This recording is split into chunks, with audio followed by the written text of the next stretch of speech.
Chinese Foreign Minister Wang Yi says cybersecurity is an important cornerstone of national security. He was speaking on day one of the BRICS National Security Advisors meeting in Johannesburg, South Africa. During the meeting, representatives from BRICS countries held an in-depth exchange of views on current security challenges, counter-terrorism and cybersecurity, food and water security, energy and other issues, reaching a broad consensus. Sumitra Naidu has more from Johannesburg. Well, today's meeting focused a lot on collaboration around the various security concerns and the threat of countries moving away from multilateralism. This was a major concern that was brought up. China's foreign minister said BRICS is an important platform for emerging market countries and developing countries to unite and strengthen themselves, especially during these volatile times. He spoke about the importance of BRICS, how far the grouping has come over the years, its achievements, and that it was important to look towards the future development of BRICS countries to strengthen political and mutual trust and strategic cooperation. He was quite frank in his comments around the current global security challenges, urging BRICS countries to adhere to the premise of mutual respect, abide by the principles of the United Nations Charter, and really to allow countries to choose their own political systems and development paths. The Chinese foreign minister went further, saying that there was a need to properly handle the differences even between BRICS countries, noting that, of course, these countries come from different continents, have different cultures, histories and backgrounds, and that these differences should be handled in a friendly and a brotherly way. The goal really should be always to enhance solidarity and not to let these differences become wedges that other countries can even cause rifts between the BRICS countries. For more analysis, we're joined by Professor David Monyae, Director and Professor at the University of Johannesburg Centre for Africa-China Studies via Zoom. Professor Monyae, what is the significance of Chinese Foreign Minister Wang Yi's visit to African countries, Ethiopia, Kenya and South Africa? I think the Foreign Minister, Minister Wang Yi, is an old friend of Africa. I think he has been on the continent on several occasions. So on this new assignment that he has, he comes at a time when BRICS summit is about to take place. And these three countries are quite central. Addis Ababa on the Horn of Africa, where China is playing a critical role, not only in the economic, but also on issues of peace and security.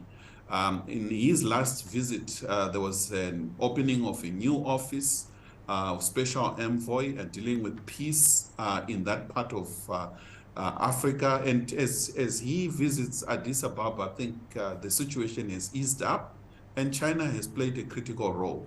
Kenya is central, entry into the Belt and Road, converging with Africa Agenda 2063 infrastructure issues and coordination, and given an increased role that China is playing on the African continent. And ultimately South Africa, which is the new chair of BRICS, and South Africa, China meet on a number of platforms at a global level. And therefore there's a lot of discussions, pre-BRICS agenda issues where the two countries would speak with one voice on areas where they have mutual interest. Now, Foreign Minister Wang Yi also attended the BRICS meeting in South Africa. What role is China playing and how can Africa benefit from BRICS? BRICS is quite central. This is an emerging, not a bloc, but a loose association of countries from the global south in the absence of Group of 77 in China or the non-alignment movement. BRICS is ultimately making itself become an alternative voice for the global south.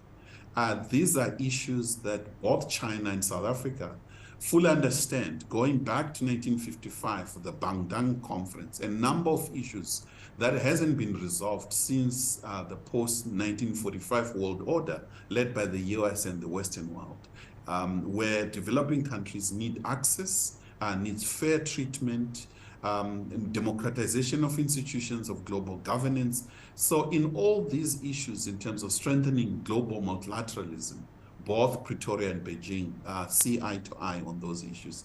And through BRICS, I think they'll work with other emerging powers and potential new members that are coming in who share more or less same vision. Right. What role can BRICS play in maintaining global security and stability?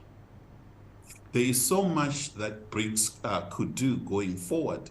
I think you're going to see the coalition of emerging countries, Global South, on key issues, particularly at the United Nations.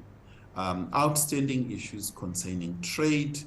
When it comes to President Xi Jinping, I think in some of his statements, particularly within the United Nations General Assembly, China is contributing, working with these countries to ensure that there is fairness and the world somehow experience peace and security through cooperation instead of going to conflicts and unnecessary armaments issues that we are seeing are happening in so many parts of the world.